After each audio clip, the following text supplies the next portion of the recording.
So, very good afternoon to one and all. Respected resource person for this afternoon session, Dr. Arvind C. Ranade sir has joined our cloud meeting. So, on behalf of UGC Malviya Mission Teachers Training Center, Dr. Babasaheb Ambedkar Marathwada University, Chhatrapati Sambhaji Nagar, I welcome Dr. Arvind sir.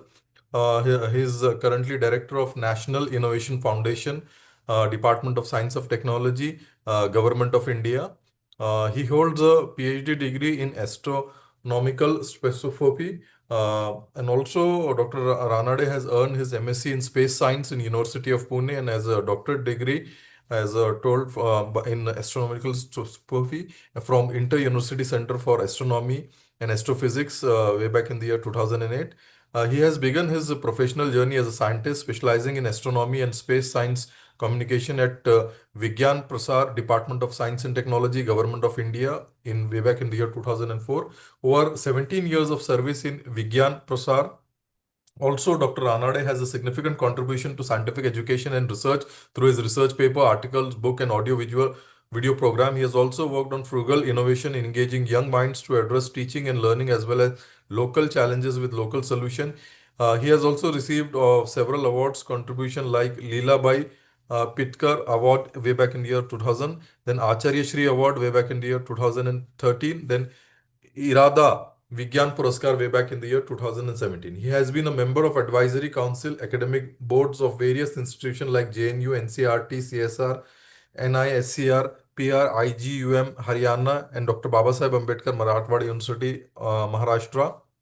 Also, he is a life member of Astronomical Society of India, Meteorological Society of India, and South Asian Meteorological Association. During his career, he has held various academic and administrative positions, including National Convener of Vidyarthi Vigyan Manthan, National Science Talent Search, National Coordinator Vigyan Prasar NEET Work of Science Club, and Registrar at Vigyan Prasar. Before joining the National Innovation Foundation as a director, he was the Executive Director of Indian National Science Academy, New Delhi. So indeed, it is really an honor and pleasure for all of us to have him here as a resource person. He will deliver a talk till 4 o'clock, and after 4 o'clock, Honorable Sir will join us for the valedictory session. Over to you, sir. Thank you, Dr. Abdul sir. Can you hear me loud and clear? Yes, sir. We can hear you, sir. Yes. Okay, fine. So before I could begin, I really would like to extend my pleasure and thanks to Professor Abdul Rafiji, who is the coordinator of Mahamana Malviya Teachers Training Center at BAMU, popularly known as Babasaheb Ambedkar Marathwada University from Sambhajinagar. And all the, I would say the exciting teachers who have joined for this online program. As Professor Rafiji mentioned that this talk will be around 90 minutes or so. I will be happy to have a lot of questions at the end if the time permits, so that various aspect of the the topic that is in under consideration will be for the discussions with all of you. So I hope my slides are clear to you and it's in the full screen. Yes, sir. Fine. So I think this is going to be the concluding and I would say the last talk of this particular coursework. Nonetheless, I'm pretty sure that many of the speakers right from the beginning must have emphasized on the various aspects of the new education policy, which Government of India has put forth for all the educational institutions and the entire education sector to adopt and try to implement almost now 5 years down the line. But I think it is very important to understand that why do we really need to have a new education policy, and what are the, as I said, I mean, many of these aspects might have been repetitions to all of you. You must have gone through the sum of my content, which I'm trying to share with all of you, must have been delivered by various speakers. But what I'm trying to emphasize in my next 70, 80 minutes or so is to basically connect all the dots and make you understand that the institutions where I come from, which is a National Innovation Foundation, Gandhinagar, Ahmedabad, Here, the point to refer here is if there is a successful implementation of new education policy, there is a lot of scope, there is a lot of synergy with the teaching community as well as the youngsters who will come out of this new education policy will be of a great help to the nation. They will be highly skilled, oriented towards doing the research and development. They will be able to understand the need of the country and they will try to focus upon and try to be part of the progressive growth of our nation as well. Here in National Innovation Foundation, we precisely try to do that. And in doing so, you will realize that our institutions work in the dimensional framework. We will see that our people are here working with the multifaceted areas. We have engineers, we have doctors, we have biotechnologists, we have computer experts, all kind of people that you could think of and imagine. So it is a basically a good example of an integrated new education policy wherein once you have such kind of an approach, there is a good opportunity that the progressive graph of the incumbent will certainly help not only for himself or herself, but down the line for the nation as well. So it becomes an important for all of us to first understand and speak about what the new education policy, which put forth in the 2020, is all about. I think most of us, I mean, I don't claim every one of you, but I mean, to an extent, I also can claim that yes, each one of us who are now either in terms of delivering the talk as an expert, those who are part of the organizing team, and those who are attending this particular talk, if you see, we all are the products of the former education policy. I think it gives me some of the idea to make you all realize. I mean, what was our landmass all about? What particular point of interest to all of the people in and around the Indian subcontinent? I think per se there was no such kind of so-called education policies in place because we always have an approach of an integrated as well as the holistic development of a child, and that is where the Gurukul Paddhat or Gurukul system was in place, wherein you go to the school and you get the multi-dimensional, prong approach by the teachers, and they used to teach on the every successful personality to be in the society. So they will teach you from the every nooks and corners of our life. So how we should be able to live our life, how do we understand the nature, how closely our lives is associated with the nature. So basically the point to emphasize here is that the kind of approach this subcontinent across the globe is concerned, we used to have a different approach.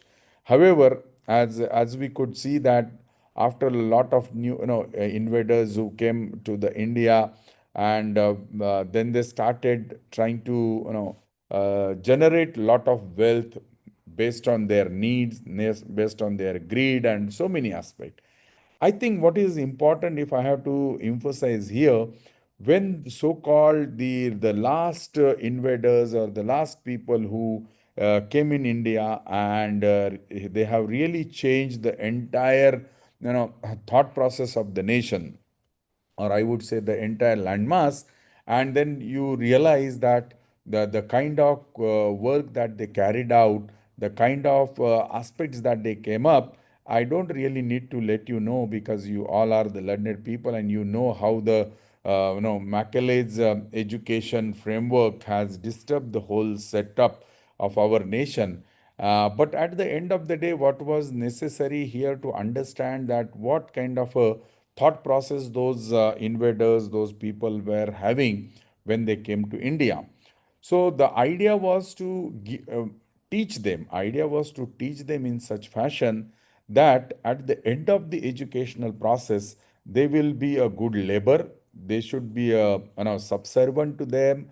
They should be able to do what so-called the imperialistic approach of those Britishers used to be, and we were supposed to be followed. So at the end of the day, if you look at the kind of mindset, the kind of framework, kind of system was in place, and though it was very specifically mentioned about the education framework, this was all been manipulated, being developed, only looking at the certain amount of greed at the top of it. And that's why if you see the kind of education which was imparted on our youngsters then that time was is to generate the labor class, generate the people, those who can do the third kind of a the third level, fourth class kind of a work to be performed. And at the end of the day, they will be able to generate, they will generate the kind of economical required kind of a salaries in that. So that is how the whole education system was in place, and that is how it was progressively increased. However, by the year 1947, we got the independence. But the kind of mindset which was there for us for last 150 years, that was continued to be there. And ultimately, what happened is that if you look at the new education policies, even after the independence which came to us, also have some or less the similar kind of a outcome or similar kind of things being part of it. So the idea here is to understand what is the difference, especially in the year 2020. So if you look at the education policy, wherein I very categorically said right from me to each one of you who are the product of this earlier education policy. So I think to a large extent, many of you will agree to me in a fashion that if I have to select my subject, if I have to understand what am I supposed to be in my career, then there was a huge kind of a compartmentalization in the education system in place. Like for example, as we know, there was 10 plus 2, then plus 3, then 2, all kind of a different categorical aspects were mentioned. That was the kind of idea through which by the time you complete the what you call the 10th class, you are forced to select one of the stream or the faculty. Either you could be a art person, you could be a commerce, or you could be a science. And if you happens to select the arts, then your all the doors are going to be closed. So you will not be allowed to go beyond the art stream. If you try to indulge into the commerce, if you try to understand something in terms of science, then from the point of view of the what you call the formal education sector, you were not allowed to have that. And that is what we largely can call it as an orthodox learning methods. So that has really I would say put on the constraint to all of us, has never given an opportunity to go beyond the scope of understanding, beyond the scope of what you try to learn, try to understand, and try to be support to the other mechanism. So multidisciplinary or versatility is something which was a big question. So these are all some of the important aspect that we should emphasize and try to understand. And that is where, if you largely look at, and other than that, you could see that the language barriers were there. If you have to learn the science, you are forced to have it in the English. You cannot learn the let us say high class or high end kind of subjects in your own mother tongue. So the point to refer here is that there are a lot of constraints, there were a lot of limitations. In fact, if you look at those educations were having a certain amount of restrictions which could in terms of the what you call the formal education, in terms of the extracurricular activities, all number of things. So that used to have certain amount of bounding to us. But I think what is a major no, takeaway, or what is the major outcome that you could see in this new education policy, which got introduced in the 2020, is all about the transformative reform.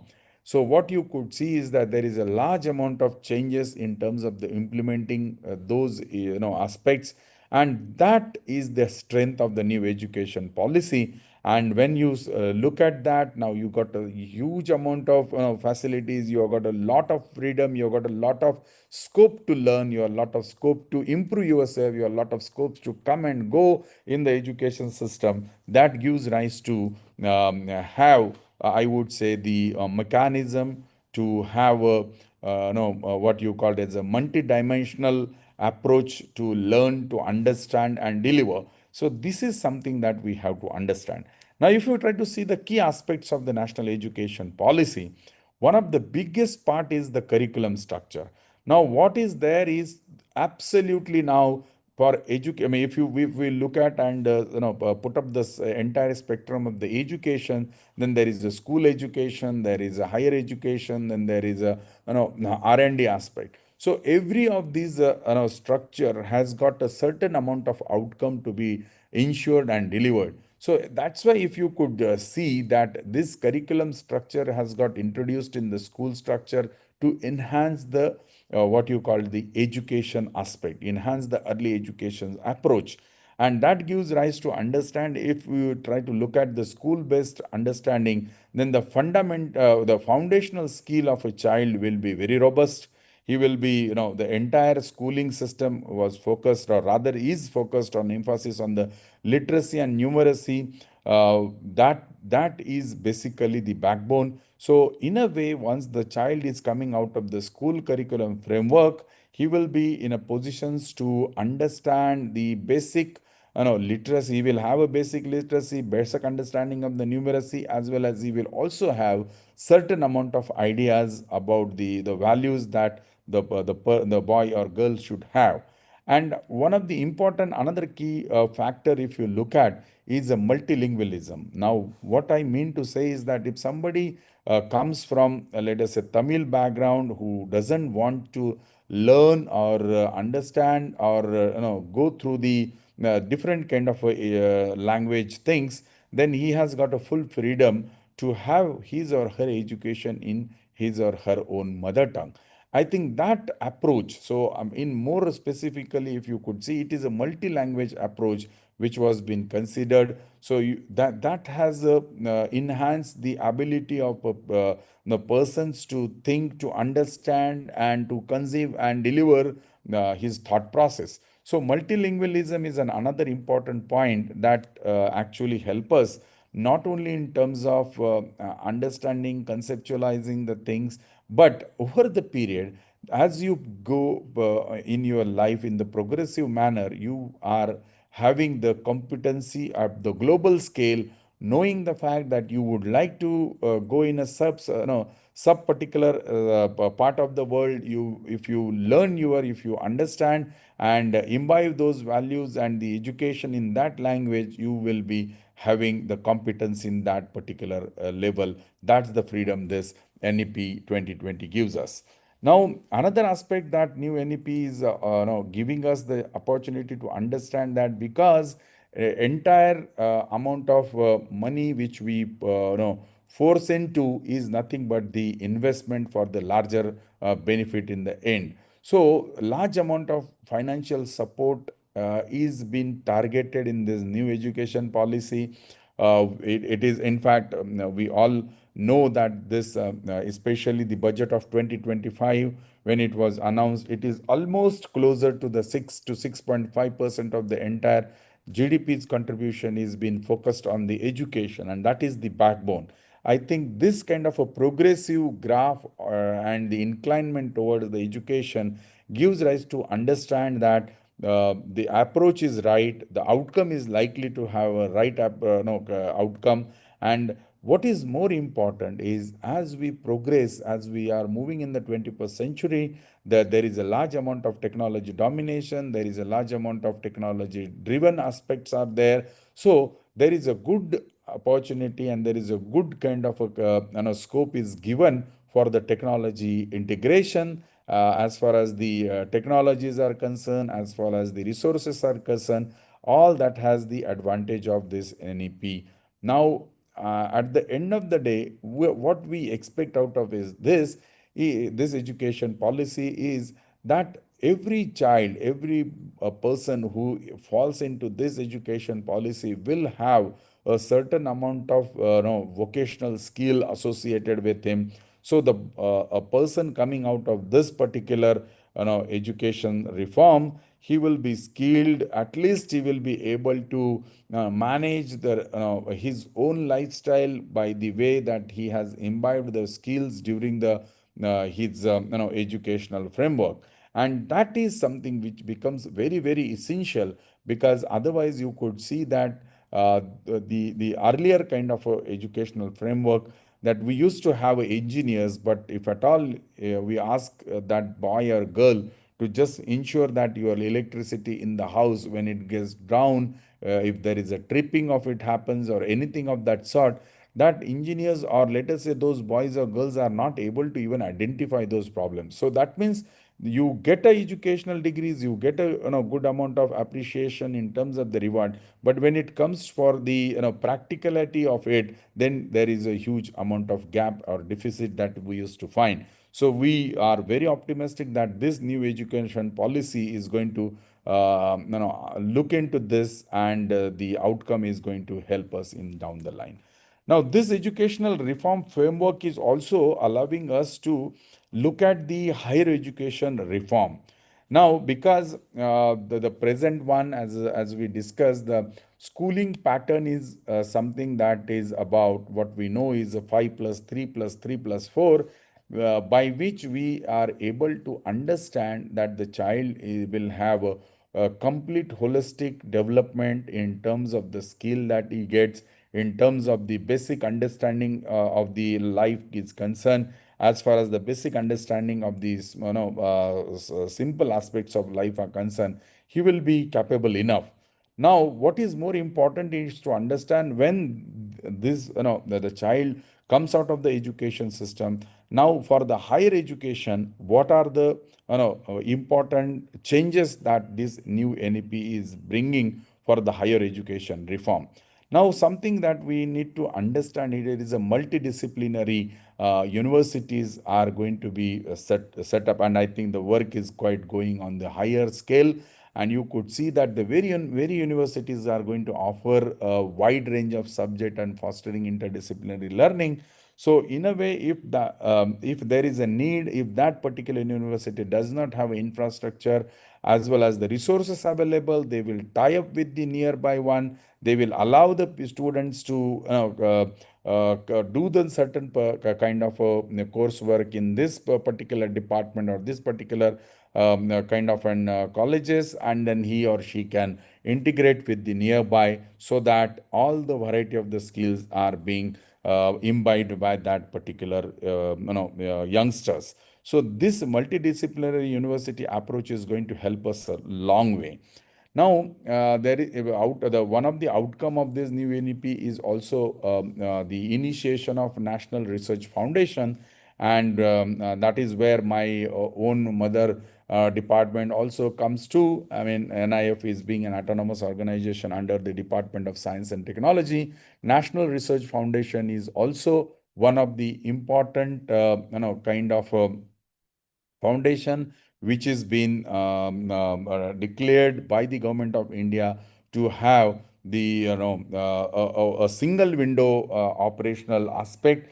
So now, as you could see, that if somebody would like to do the research in, let us say, in one particular subject, let us say in the space, or if somebody is interested to do the research in biotechnology, if somebody is interested to do the research in the social, for example, into the what you call it, the mathematical science, or for that matter into the artificial intelligence, then you are looking for the different source of fundings. You look for the different kind of institutions altogether, but all that is now going to be integrated at one place, and the National Research Foundation is going to be a foundation which will be helping for great funding and support in the multidisciplinary research aspects, and that is going to help us in a longer way, so that you will have only one or single window operation with the number of the subject matter expertise, the subjects and the demand are going to be looked into.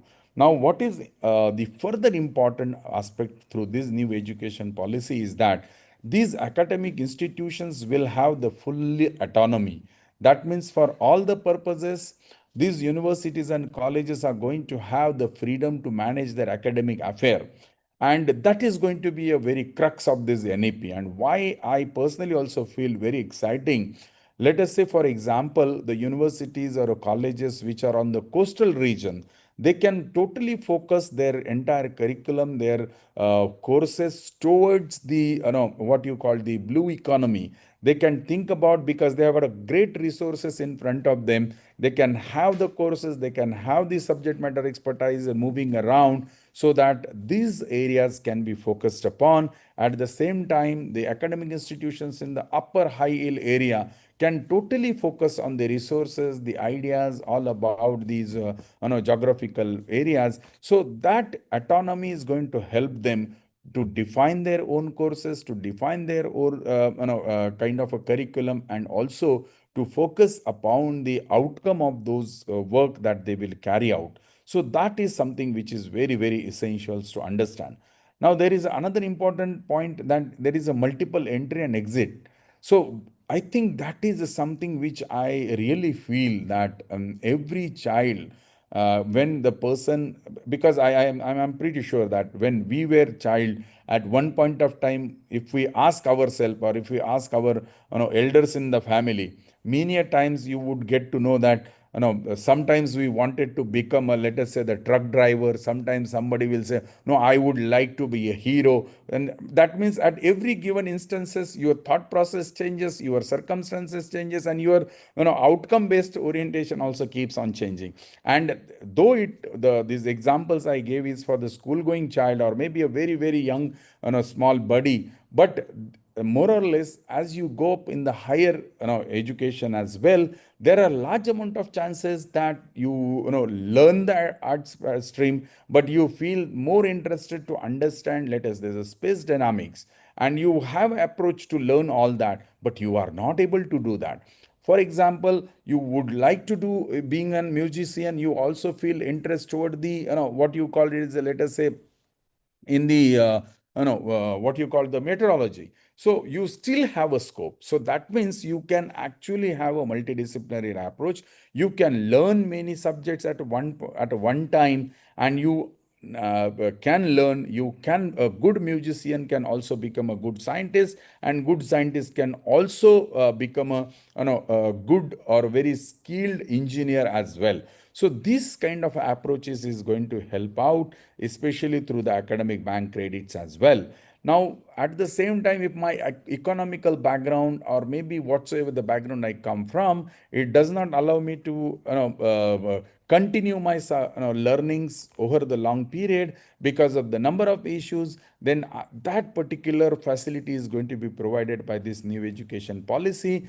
As I complete couple of years time, I can get a diploma. If I complete the years, I get a bachelor's. If I continue with the fourth year of my work, I get a master's, and allow me to do the higher research as well. So these are the important, no, I would say, the aspects which are related to the new education policy. Now, one of the challenge here for this new education policy is the implementation challenge. And I think you are the important stakeholders in all this, and you know this very well, because what matters is how beautifully we are in a positions to implement this. So obviously, one of the big challenges is to whether our the teaching community, the teachers who are going to teach the new subjects, they are going to have all number of the expertise with them, whether are they equipped with all the trainings that they have. Then the one of the biggest challenges is that the teachers training and it's their development is something which is a big challenge, and that is a continuous process that one has to understand, and that is where we need to have a more focus and integration of new technology, as we could discuss, and as we could very easily understand that as the time changes, as we continue to have a progress, the learning and teaching both mechanisms are changing.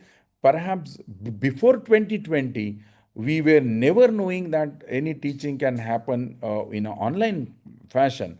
We never knew that there can be an what you called as a information and communication technology can dominate. We never thought of beyond the chalk and board in the earlier time. So as the time progressed, we have learned, we have adopted, and we have also learned that there are new techniques which are coming up in the process of teaching learning, and integration of such technologies also become important, and that is what we need to understand. And now, as I said, that as the new technology is coming, that means new investment has to be there, new adaptation of such technologies has to be there, new skilling has to happen. Then obviously the increasing the investment becomes an important challenge, and that is where we need to understand in the greater way. Now, as I said, in a particular location, having an university does not have a scope to go beyond because of the n number of constraints on them. But still, you can actually try to have an approach of multidisciplinary institutions. You can collaborate with the nearby, but that needs a complete focus and a very dedicated framework to be in the place. And that is the bigger challenge for all of us. And at the same time, as I said, that though academic credit banks are allowing us to have, it's a something like you earn the money and you put it into the bank, you keep it whenever you wish, you withdraw it and use it. Similar in fashion, that whenever you have time, you learn it, you get the course done, you get this credits in your in your pocket, keep it in the bank. Whenever you complete the certain amount of credits, proportions to the degree required, you can credit it and get it. So I think that is the most flexible part that is there, but it needs to have the complete idea of how to make it happen. Now, one of the important point where we all are focusing on is all about the teachers training. And teachers training is a backbone, because unless and until our teachers are trained, have a scope to improve themselves, have a skill to learn, have a skill to adapt, and skill to teach to the new young generations. Because over a period, the new generations which to whom we all are teaching keeps on changing. They comes with the new methodology, they comes with the new integrated set of minds and gadgets and so many things.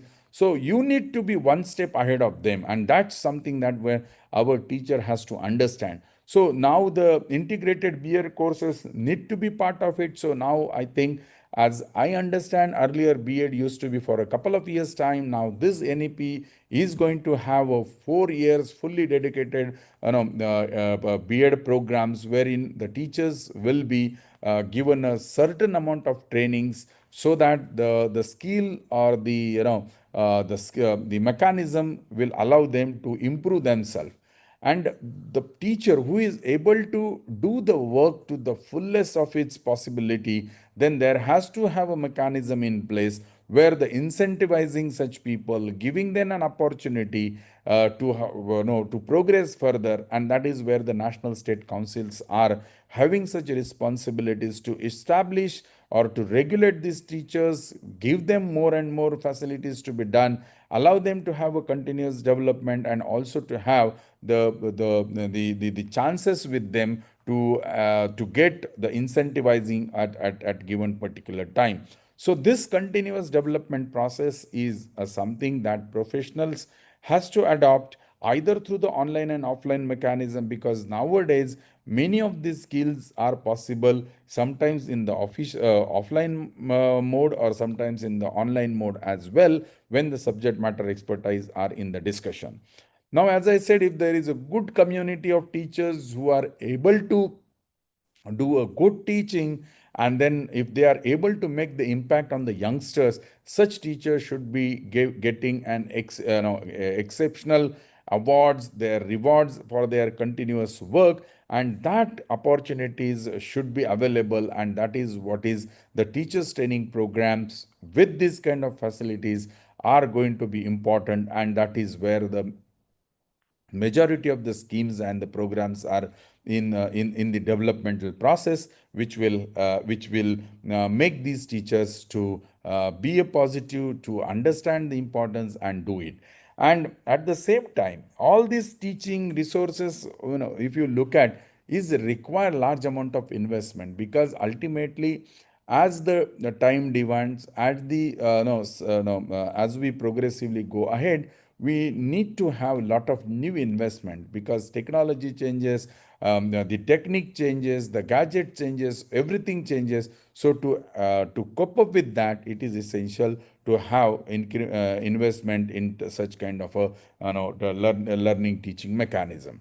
Now, when it comes to the pedagogy learning, right? So what it becomes, what is more important is to have our curriculum, which is a multidisciplinary approach.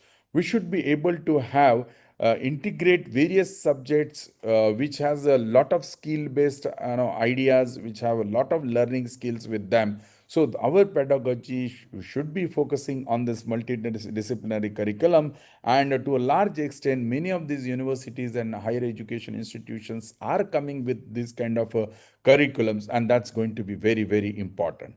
Now, at the end of the day, what matters is the conceptual understanding of a child. Or now, when it comes to the higher education, he is no more a child, but he is a very fertile brain that he has.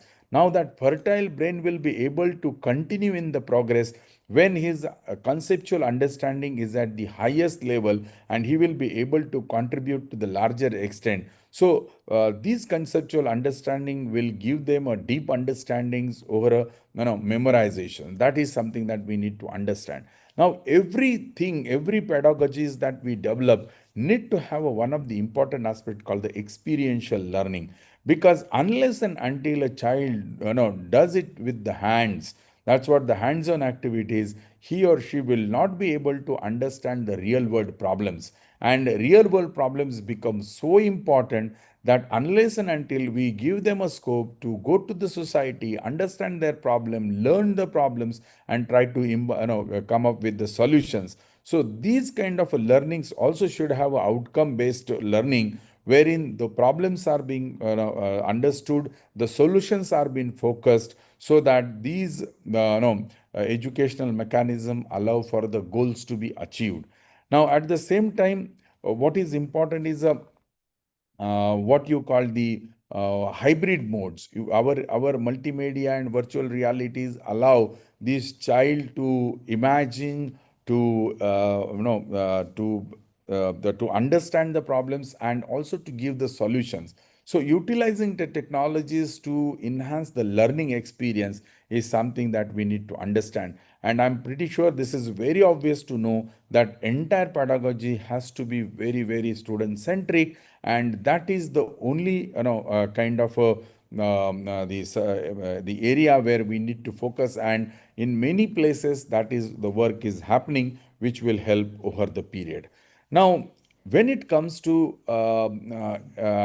higher ups, when we would like that the child should focus on the research, should work for the new problem solutions to the new problems, then what becomes important is to generate the skills or generate the thought process among the youngsters to be a good researchers. Now, to have that, what is important is to provide such kind of a background, such kind of an conducive environment where the ideas or the philosophy, thought process about the research becomes more important. So what is important is to generate and make that available for the students to have it. And all these higher education institutions should also be able to should actually support such researchers, so that when they are in the process of learning, if they are able to deliver some of the solutions to the real problems, then the universities and research institutions should also be able to give them an incentivizing or incentives for doing that kind of work. So, at the early age of undergraduate level, the seed of research has to be imbibed, and that's going to be important. At the same time, to flourish the research aspect in that, this institution should have their own autonomy. Only then, perhaps, the idea of doing the research will be on the higher scale. All such academies, or ATL Academy, ATL stands for the AICTE teaching and learning framework, where these academies will allow them to have more and more and educational technology forums will allow them to have more and more kind of a facilities to be done. And at the same time, as much money as you invest into R&D, that much of the outcome is likely to come out of it. And that is why the GDP investment is also becomes more important in terms of the outcome that we desire to get. So large amount of investment has to happen in the R&D. Right now, if I have to tell you that today the amount of investment at the national level in terms of the R&D, then it floats around 0.6% of our GDP, but we need to intend to have that more closer to 1 to 2%, because as much as we invest into the R&D sector, there is likely chance that we will be able to get a good results and will have a good outcome of that. Now, this is a small kind of a graph that I'm sharing with all of you, which shows that, which tells you that how much is the R&D investment is there at the global level. So there are two graphs, one is orange in color and another is blue in color. If you look at the world's total R&D in terms of the GDP from the year 2000 to 2023 or 24, then you could see that nearly 1.5 percent of GDP used to be invested in R&D at the world level in the year 2000, which has subsequently increased to about 2%. So this progressive graph itself gives us a good indication that this progress is going to have a good outcome over the period. At the same time, if you look at the amount of money which was invested, then in the left side you could see the world's total R&D investment in terms of the trillion of dollar. Then you could see that we have really started doing a lot of contributions, right from 0.95 trillion to about 2.75 trillion. So there is a substantial increase in the amount of investment at the global level, which is from about, let us say, 1 trillion to reaching to about a 3 trillion. That is a 3 times increase in the amount of investment at the global scale. So ultimately, what is to be understood is that as much as we invest into the R&D sector, that much of the outcome is likely to come, which not only will improve the lifestyle of the people, but will also improve the what you call the product and outcome of the work that you carry out. So this is again another graph which tells you in terms of the nations who are spending huge amount of money in the R&D sector. And here you could very easily identify that United States is investing nearly $780 billion in the R&D sector, and this is a graph especially for the year 2023. So United States is the highest one who spends the amount of money into the R&D, and India stands almost at the sixth position and these are all the top six nations where R&D amount is being invested. So the country like India, which is having a large amount of populations and very fertile brains, should actually have a more and more amount of funding to be invested into this particular domain, so that we progressively are likely to get a more and more outcome. And that is what we need to understand. Now, when we compare all that investment in terms of the amount of contributions to the GDP of that country, then though United Nations is contributing to about $780 billion, sorry, trillion dollars, sorry, not trillion, $1 billion, but in terms of GDP, United States stands at the third level. So if you look at the United States total GDP, in that capacity, US invest only about 3.5% of their GDP for the or for the R&D department or R&D sector.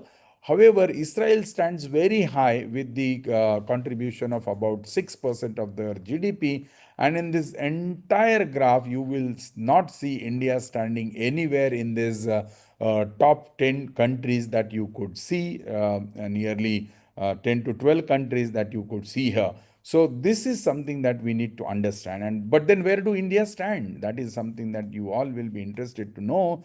And this particular graph will tell you where do the India stands.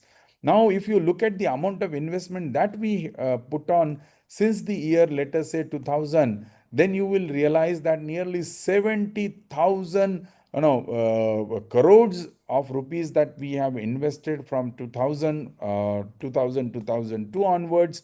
Today, our investment has reached about 1.5 to 1.8 lakh crore of investment. But in terms of GDP, this is just floating around 0.6%. So, over a large, I would say, nearly 23 to 22 years of span, India has not much contributed beyond the 0.6% of the GDP. And that is something the country like us has to focus upon, because we have a large number of players in the global level to whom we have to fight. Now, there is another example, especially in terms of R&D funding comparison with the United States with us.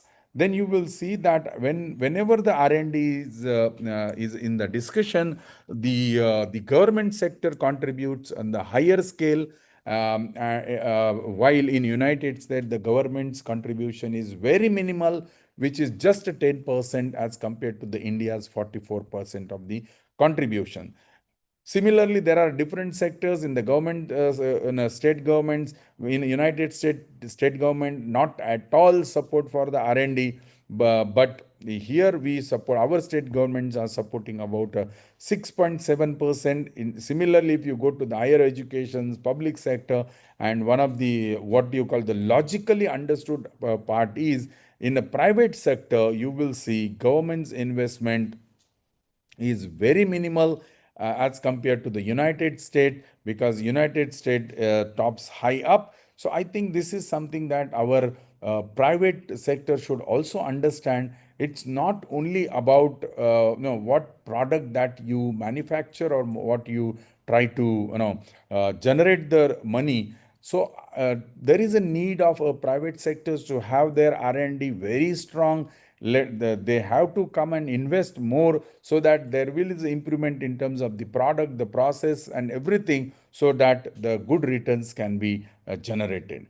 Now, as far as the NEP's research vision is concerned, what is more important is we need to have a more and more R&D cell established, so that innovation culture can be imbibed. We need to have active research communities to foster that interdisciplinary collaborations and knowledge creation, because that is what is the needed for today. And obviously, when we continue to do that, the outstanding research is bound to come, and that is going to be important for the fundamentals, for the quality educations and the nation's development. So this is something that the research vision of this NEP need to emphasize, and we all need to understand in the bigger context. So this is something that I wanted you to learn about. And then it becomes more important when it comes to the community like us, who is a teacher community. Then the obvious question comes is why research and development matters for teacher. Now, this is a question that we need to understand to the depth of its seriousness, because if we consider teacher are only doing the business of teaching, then I think there is a big mistake, because unless and until our teacher understands that they have to be part of the R&D ecosystem in the larger scale, not only in terms of understanding the need of the R's, but they have to have the expertise and skill as they progress, because that is the only survival approach for them. Because the knowledge and skills are something that has to be sharpened, has to be deepened, so that over the period, because the new generations to whom they are teaching are more advanced, and to tackle with all of them, the teachers also need to have a more and more skills and expertise with them. So the obviously the inquiry and thinking aspirations also should be on the higher scale, so that the more inquisitive, more thinking of the teachers is going to help them to learn and understand and contribute in the larger scale.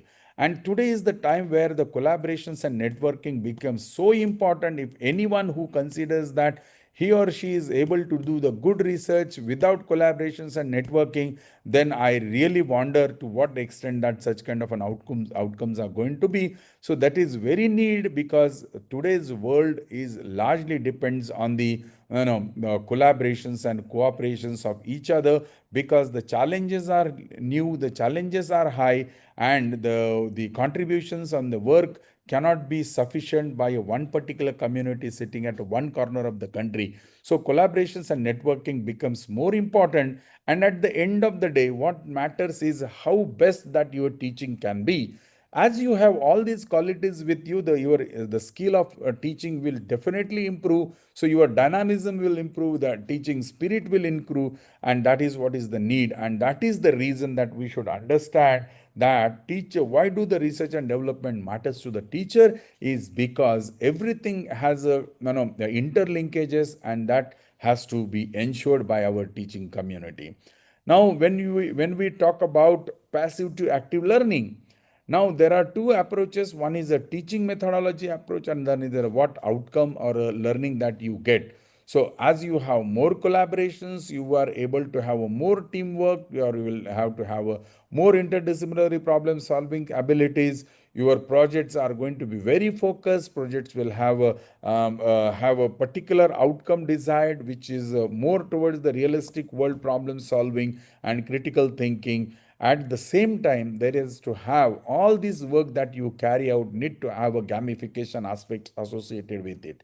Now, what do we mean by gamification? I'm pretty sure the word gamification might be new to some of you, but if you happens to be playing on the mobile or computers with your own kids or maybe the young kids, then you know that in the game also, when you complete one layer, then you get the rewards either in terms of the stars or in terms of the some kind of rewards at the one level. And as you continue to have more and more such rewards, you will be able to sustain in the game for the very longer time. So what the gamification in this whole process is, if you are able to solve the problems, you will be continue to get certain amount of increasing or the rewards at the all level. So integrating such kind of aspects will enhance your gamification aspect, will be able to go high up into the ladders, and that is what is going to be important, and you will continue to be part of the active learning process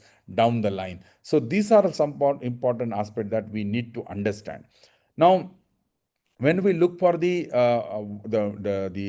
mindset or the how our lifelong learning professional growth happens, so what matters is stay updated. So we need to understand that we every now and then, because technology changes, the delivery mechanism changes, learning mechanism changes, the youth that we teach keeps on changing. So we need to be updated all the time, and we need to adopt these technologies as we progress. We need to have a more and more skill adopted with us in terms of, if we are trying to do the research, should be good in the doing the data analysis, data analytics, able to have a more publications. We need to have a more and more research to be carried out.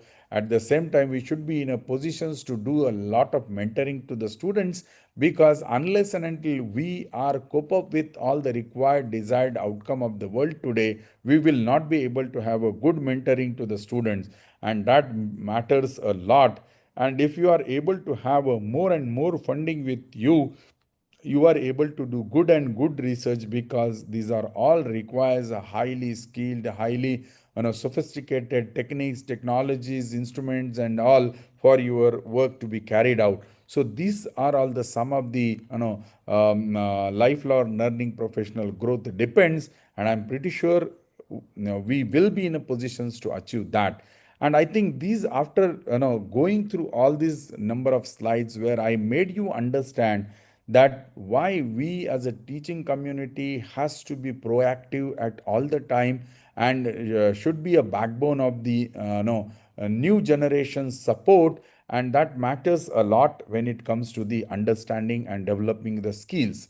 Now let me take to the now this is the first part of my presentation. Now in the second part, for about next 20 minutes, I will be not going into the details as I could go here, but I will tell you now, National Innovation Foundation is one of the best example of what we learned till now, is where we are the people who try to give us solutions. We try to provide the solutions based on the problems of the society, and those problems are being identified by us, but the solutions are coming from the very, very I would say the a small person in the whole value chain, wherein we can consider a very, very small and common man who does not have even any good background of sophisticated science and technology. What only quality that person has is to have a ability and creative mindset, wherein he try or she tries to understand the local problems and come up with the local solutions. And that is where the NIF has been doing that work. So we at the NIF look at such kind of an innovations being placed at the different part of the country through the documentation, through the scouting and documentation process, and only such identified innovations that we consider for the value addition and research development purpose. And after a certain amount of progression into this R&D aspect, we decides to go and protect the intellectual property in terms of the various IPR stream. It could be a patent, it could be a trademark, it could be a geographical indication, it could be integrated design, copyright, all kind of things comes into the picture, and we try to do that. And in the process, when the product is almost getting ready, maybe in terms of the prototype, maybe in terms of the product, and then once it is ready, our business development unit try to take it to the next scale, either to support those innovators to have an entrepreneur skill for them, or otherwise they should be able to transfer the technology for the need of the society. And in some of our technologies can best be judged when they are really being disseminated with the social diffusion. And that's what also we do at NIF. And this is the one of the example that NIF have been carried out over the period. And that is where I must emphasize here for all the viewers that National Innovation Foundation's work has been not only notified or not only been recognized by the India's Innovation Index parameters, or the by the Niti Aayog, but NIF's work has been very categorically identified by the policy makers and understood the need of these socially relevant innovations for them. Now, this is if you try to, though the TRL, that is a technology readiness level, which is not very well defined, and that too becomes more critical when it comes to the grassroots innovation. But this TRL level, if you look at in a broad sense, one can say when the TRL, which is almost 0 or 1, is at the almost at the idea level, or a very, very in the crude form. But intervention of the NIF can do the enabling process, and that's what we at the NIF does. So when we get those innovations standing or lying at the TRL level 0 or 1, with the certain amount of intervention, we actually bring them into the larger pedestal. We can bring them up to 6 to 7 TRL level. And of course, every product or every kind of innovations cannot reach to the highest pedestal of TRL level 10, which is market ready product for useful for the society. So certain amount of interventions can help them out to become and reach to that level. So these are all some of our successful examples of our innovators. Those are grassroots innovators, but have demonstrated a very good technologies, and their technologies are in the market now. And this is one of the example of an Mr. Kishan Lal from Bikaner, Rajasthan, who has developed a tractor-operated groundnut decorticator, come grader. And look at the this particular man who is a grassroots innovator, does not ever gone to the school framework that we spoke about in a way more sophisticated way. But this man understood the problem, started generating his own solutions, and today this technology, that is a tractor operated groundnut decorticator, which has an efficiency of about 97% to about 89%, which actually can makes the groundnuts with the capacity of 800 to 1000 kg per hour, with the small fuel consumption about 2.5 to 3 liters per hour. And he is the man who is a good example of in situ value addition, wherein the this particular technology can be taken to the farmers and the work or drudgeries can be reduced to the larger extent. So these are all some of our example which I wanted to show it to all of you to make you realize that we being a people from the higher educations, well sophisticated, well learned, having all ideas about learning teaching mechanism, but the people who never have such kind of an access are able to do a large amount of work. This is another example by Ajay Kumar Prusti from Danta Canal of Odisha, who has designed the paddy straw cutter for the mushroom cultivation.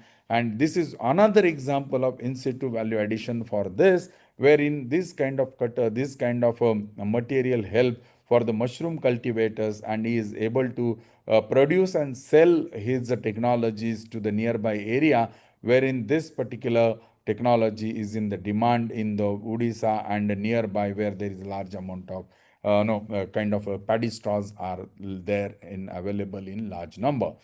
This is another example of our the great innovator named Subhash Ola, coming from Rajasthan, Alwar, where you could see the mawa making machine requires large amount of steams to be generated, large amount of energies to be generated, and he is the man who has generated a boiler which can which can use which can use the water which or the this particular minimum amount of water that he use, and the steam are being recycled, and the energy efficiency is on the higher scale. And this technology has got a large amount of recognitions in the society. Now Subhash Ola's technology is there in majority of the you will see the industrial sector, whether it is a textile, whether it is a food industry, whether it is the iron industry. In large amount of people, wherever there is a need of boilers to be placed, his technology is available.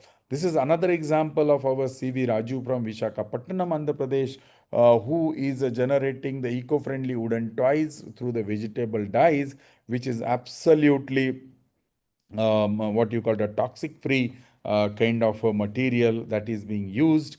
You will see this is a multi tree climbers that is there from the Kerala. These are all the technologies being developed by a very small kind of our innovators.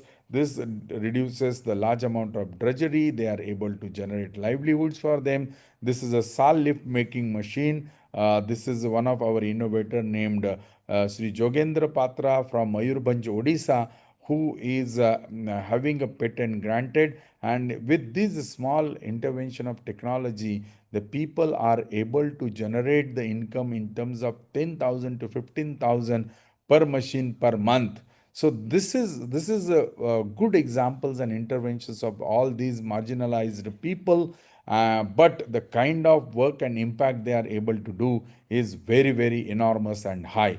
This is another example of Asu making machine by Sri Mallesham from Nalgonda, Tamil, Telangana, who has understood, who being a very sensitive boy person, understood the problems of his own mother and started helping her out to reduce the drudgery, wherein the thousands and thousand number of iterations of the hand used to happen for weaving the these cloth, these saris, Kochampalli saris. And with this small intervention of this asu making machine, now this Mallesham is able to provide the livelihood for more than thousands of people in their area. And now almost every household have this asu making machine with them, through which they generate the livelihood. And he is also our Padma Shri award winner in a year 2009. So that is in a year 2019. So that is something that we need to understand. The small intervention by these people are matters a lot. These are all some of the agricultural products that you could see. Like for example, Sanju Kumar, who has developed a cauliflower. There is another example of an Mr. That is a sorghum variety that you could see, who has generated. And with that also you could see these kind of peoples are able to generate a large amount of change in the society. This is another example of moringa, largely in a different part of the India have been named after the different names. So this is another example of a moringa variety of Vishala. And at the same time, you could see the Upendra rice developed by the Upendra from Assam. This is a black rice. All that you could see in these examples of the innovations. And these are all some of the millet variety, onion variety that are being coming up from the our grassroots innovators. This is another guava variety of Vilas Pasand guava. All that you could see here is an examples of all these creative minds and able to do that. These are all some of the technologies which we have come up with from the human health practices or outstanding traditional knowledges, and that you could see that these are some of the good examples of these technologies being developed and put forward by our grassroots innovators. This is a multi-purpose food processing machine by Dharmendra from Haryana that helps out for all this work. And that is something that we need to understand, that this is the only important to realize that small intervention of research and development in this sector can really bring the change. And precisely what NIF is doing is that work only. We are able to make that happen, and that is the big change that we are able to make. These are all some of the examples of our great innovators get recognized. As I said, the Subhaj Ola's technology is there in the milk processing machine industry. There is a plywood industry, textile, food processing. In all that you could see these machines are being used. Some of our these technologies are also been placed for the employment generations in the correctional homes. These people are able to generate their livelihoods with these small technologies in hand with them. This is another example of our HRMN99 apple variety who got the Padma Shri award very recently this year. These are all some of the technologies which are transferred to the private players in the Visco company, which is a well-known company for the instrumentation making. And these are all the technologies available for the public, for the people to get through the private players in the market. So these are the techniques that you could see. Some of our technologies are also been transferred to the very well-known agriculture, instrumentation making companies like a John Deere. This is a paddy transplanter which is being transferred in the year 2021. So these are some of the examples that you could see, and these are all some of the examples for the socially relevant, kind of changes that can be brought by these people. So this is something that I wanted to emphasize upon and tell you that how this particular things can bring the change. And I hope I have not made you bore. And this particular interactions all about the NEPs and role of R&D for improvement in the technologies and helping the people at the larger scale. I think we all together need to understand the need of the Rs and have to be more proactive, so that ensuring that this NEP is going to help to the people in the larger case. With this, I say thank you to all of you for patience listening to me, understanding the need of the Rs, especially for the new education policy. And I stop here. If you have any further questions, I will be happy to answer these. Thank you so much. Yes, any questions, participant, you can ask. I have now allowed that participant can unmute and ask the question.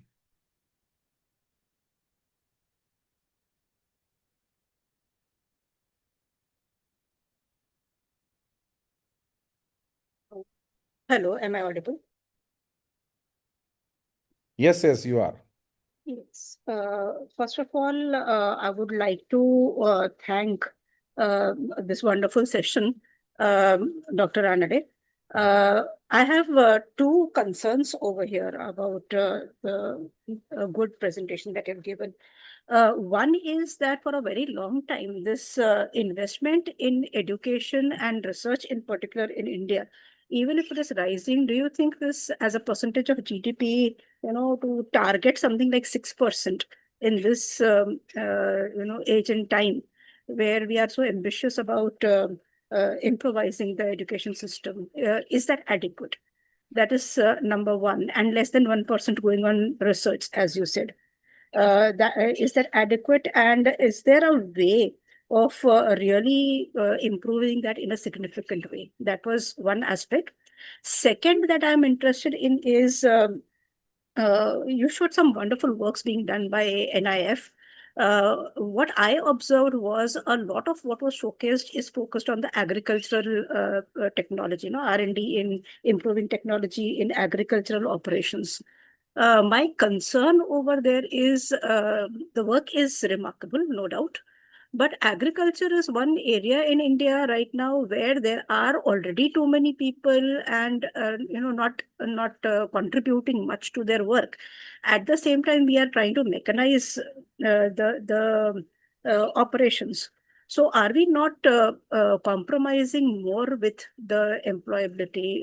Till the time we have enough of development in education where we are able to absorb this workforce that we have into the other sectors of agriculture. We all know that agriculture is contributing lesser and lesser, of course, as a percentage of GDP.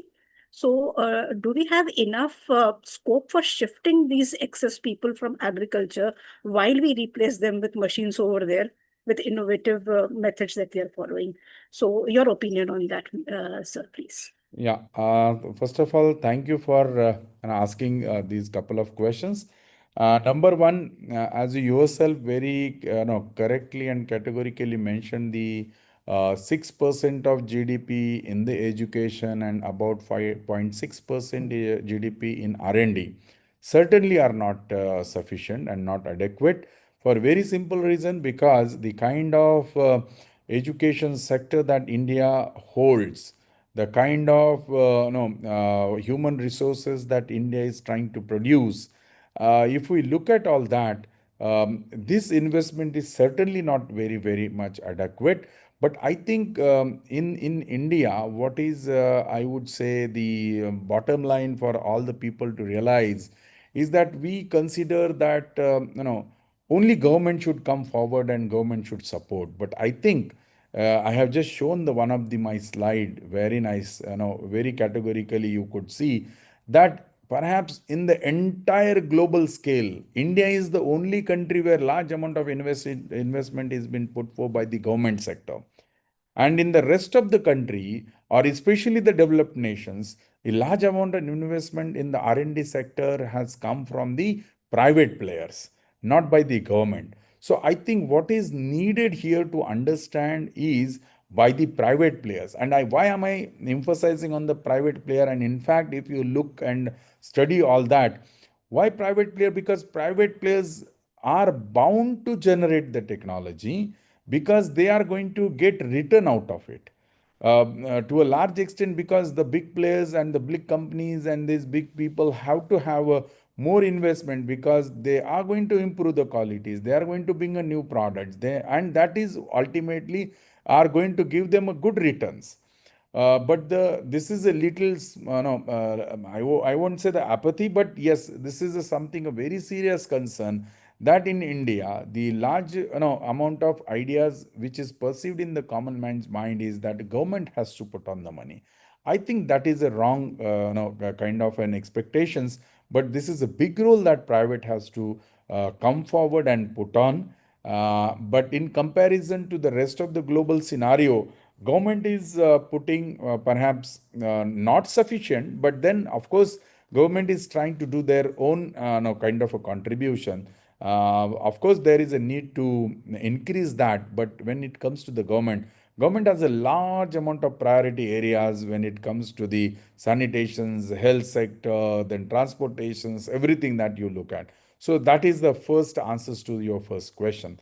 Now, coming to the second part, which is the agriculture area where you speak about, it is very true that today, if we look at the agriculture sector from the government initiatives point of view, we have got agriculture ministry in the center. Almost every state has got the agriculture ministry and department. But at the same time, we need to understand that nearly 65% of our population resides and lives in the rural part of the country, and out of that 65%, I am 100% sure 50 not only 50 80% of this population is directly connected with the agriculture in some way or the other. So agriculture will remain in the focus. Now the point is that there are large amount of concern that has been come forward for the agriculture aspect, but that is the need of the hour. In spite of so many of efforts, still our agriculture sector has not brought to a level where it should have been. We keep on struggling. We have been seeing the kind of scheme that government need to put forward to make the people survive, all number of things. So agriculture will remain as a focus because India is agrarian country. However, yes, it is to an extent that other sector becomes so important. And when it comes to an other sector, what is more important is the responsibility and the reality of the fact that who is the beneficiary, who is the investor, who is the beneficiaries of that. So if you look at that, there will be a less and less responsibility towards the government, because if it is a product, it has to have a demand, it has to have a need in the society, and that can only be possible when there are the I would say the private people, private sector people has to come forward, come up with the better solutions and generate the economy to the larger extent. So I think no doubt agriculture will remain a primary sector, primary areas of the discussion.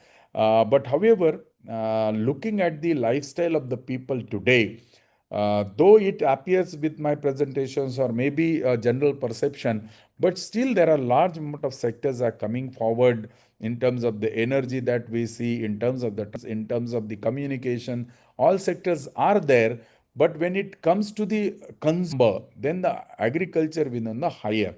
That's the reason this change or the difference that we could notice. That's what my point to emphasize. Thank you, ma'am.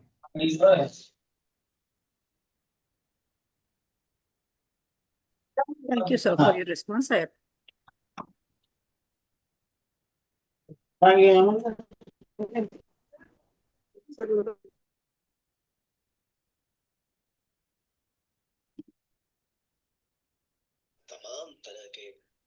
Is participant any questions, or we can move forward to the valedictory session?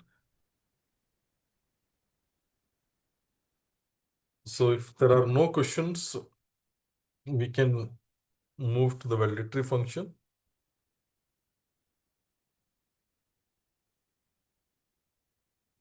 Just for a minute, I will display the banner in the university song. Banner like that. Within a minute, we will start, sir.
So again, I welcome all of you to this valedictory session of this 8 days NEP orientation and sensitization course. Already we had a lecture of Dr. Arvind Ranade sir for this uh, NEP orientation and sensitization course. This is the 25th NEP orientation and sensitization course being organized by UGC Malviya Mission Teachers Training Center, Dr. Babasaheb Ambedkar Marathwada University, as a part of program of University Grants Commission, Ministry of Education, Government of India. And nearly more than 3,500 participants have already been undergone this training program from this Malviya Mission Teachers Training Center. So it was really a nice journey of 8 working days where we had a renowned resource person right from day one. Also, we had the resource person who have delivered their valuable insight to us, and we had, and I think that, and I hope that when it comes to the participant, they will take something in their bags and they will carry forward the message they have got from this UGC Malviya Mission Teachers Training to their students, to their colleagues, uh, and to the society. So, not taking much of time, I would now request Dr. Arvind Ranade sir to deliver a valedictory address to all of us. Thank you, sir. I think, as you mentioned, this orientation program on the National Education Policy conducted by Malviya Mission Teachers Training Program, Teachers Training Center of Babasaheb Ambedkar Marathwada University is really, I would say, a very, very important aspects, especially when it comes to the teaching learning aspects of the teacher community is concerned.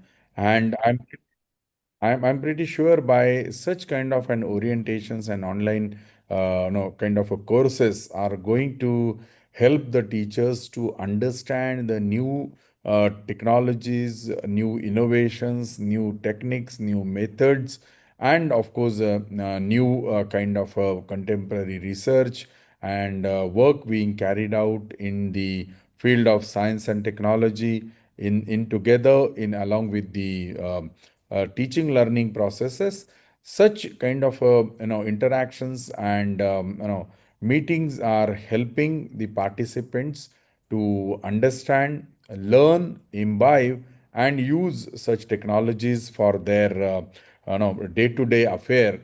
And over the period, such kind of courses are going to have its own significance because by knowing the various aspect of the teaching learning process, ultimately what we are focusing upon is to when the student comes out of this education framework, he should be able to think independently. He should be able to have a confidence on what learning has he received through the educational institutions.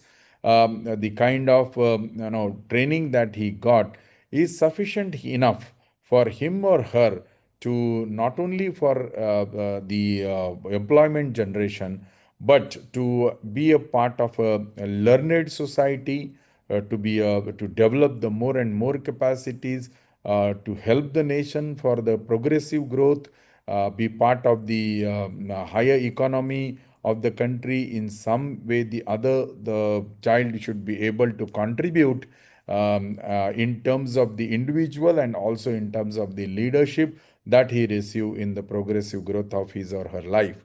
So I think the one of the important aspect of such kind of programs and resource training programs help the entire ecosystem to be a vibrant, to be a very, very proactive, to make the whole aspect, especially for the newer and newer generations to understand and tackle those problems. And I also wish that the teachers, those who are part of such training programs, will make use of the content for their day-to-day affair, day-to-day learning and teaching process, so that the young generation not only adopt and imbibe those values, but will be able to make use of such values in their life, so that society becomes informative, in the society becomes capable, and at the same time contribute in the world's economic growth as well, ensuring that all the challenges that we have are not the challenges only for a certain amount of people, but down the line, these are all the challenges for the entire humanity, for the nature, for the planet Earth, for everything that we understand. So I consider that all this content, all these deliberations are going to help for the benefit of the society through our teaching community. And I wish them all the best for similar kind of programs to be taken for their further growth, and they will contribute in a larger scale.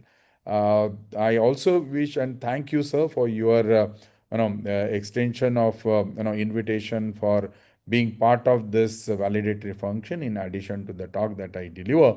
So I wish that Baba Saheb Ambedkar Marathwada University will continue to remain flag high in making that happens at the global level as well. With this, thank you so much. Namaskar, Dhanyawad. Thank you, sir. So, due to some emergency, Honorable Director, sir, is not available for the presidential remark. So, we will conclude with a vote of thanks, a formal vote of thanks to our respected resource person, Dr. Arvind Ranade, sir, for sparing his valuable time. Also, my special thanks to all the participants, those who have actively participated in this orientation course. And I hope that the message will be carry forward of this NEP orientation course to the society, to the colleagues, to the friends, and to the students. So before concluding this event, I would request all the person to stand up for national anthem. And I would request Amol to play the national anthem.